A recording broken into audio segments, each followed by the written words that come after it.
అవినీతికి ఆడా మగ తేడా లేదు. అవకాశం ఉందంటే చాలు దొరికిన కాడికి దోచేయడమే.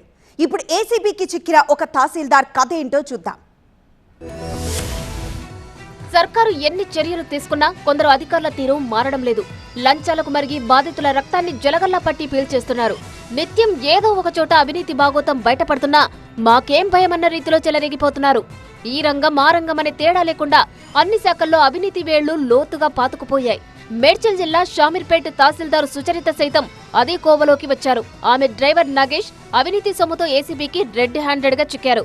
నాలా కన్వర్షన్ కోసం ఓ రైతు నుంచి ఏకంగా 30 లక్షలు డిమాండ్ చేశారు. తొలి విడతగా 2 లక్షల రూపాయలను డ్రైవర్ ద్వారా తీసుకుంటూ అడ్డంగా దొరికిపోయారు.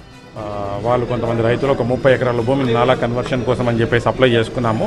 ఇక్కడ ఎంఆర్ఓ గారిని సంప్రదిస్తే 30 లక్షల రూపాయల దాకా ఖర్చు అవుతుందని చెప్పడం జరిగిందని చెప్పేసి వాళ్ళు మాకు ఫిర్యాదు చేయడం జరిగింది. సో ఈరోజు ఒక 2 lakhs రూపీస్ తీసుకొని వచ్చినప్పుడు వాళ్ళ యొక్క డ్రైవర్ ద్వారా డబ్బులు తీసుకుంటూ పట్టుబడడం జరిగిందండి. 30 ఎకరాల వ్యవసాయ భూమి నాలా కన్వర్షన్ కోసం తహసీల్దార్ ఎకరానికి 1,00,000 చొప్పున డిమాండ్ చేశారని ఏసీబీ డీఎస్పీ ఆనంద్ చెబుతున్నారు.